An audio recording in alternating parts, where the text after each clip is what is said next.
He stared ahead, then floored the accelerator all the way, and immediately grabbed the spray can beside, aiming it straight at the robber's face. After the car came to a stop, the woman quickly got out, opened the backseat door, pulled her son out, and ran forward swiftly together.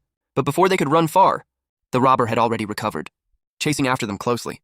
Although the woman was running as fast as she could, she still couldn't escape in the end, and was pinned down by the robber.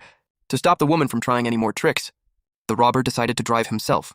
But who knew, shortly after driving off, the car unexpectedly stalled for no reason.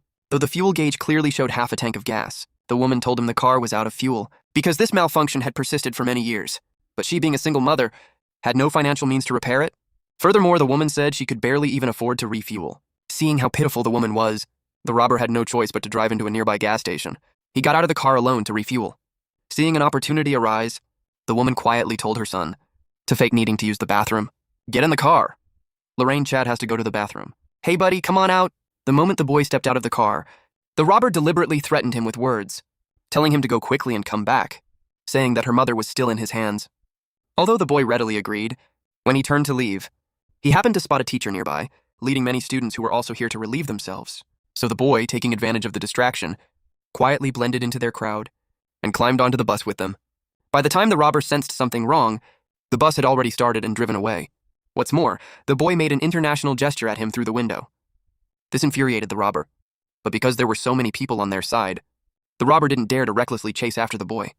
He could only get back into the car angrily, step on the gas, and speed off to the destination. At this moment, the woman in the car was terrified.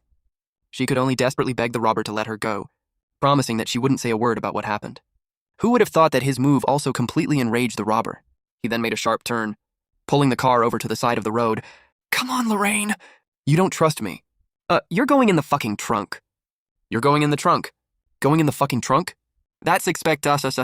After locking the woman in the trunk, the robber stepped on the gas and continued on his way. This terrified the woman. She knew there wasn't much time left for her. If she couldn't find a way to escape, she would surely die. So the woman quickly found an iron rod and began pounding hard on the trunk door. With her unremitting efforts, she finally smashed out a small hole, just as hope seemed within reach. But unexpectedly, the car suddenly came to a stop. The woman quickly looked out through the small hole. She saw the robber talking to a strange man, discussing how to split the stolen money. But before they could talk much, they walked off to the side. Immediately after, sounds of a fight came from outside, but the woman couldn't see what was happening at all, followed by a few gunshots. It startled the woman, who immediately screamed in terror, but before she could catch her breath, the trunk door was suddenly yanked open. "Don't hit in, it's already dead." "Oh no, right? Why did you have some company, H no?" Immediately after, the robber doused the car with gasoline.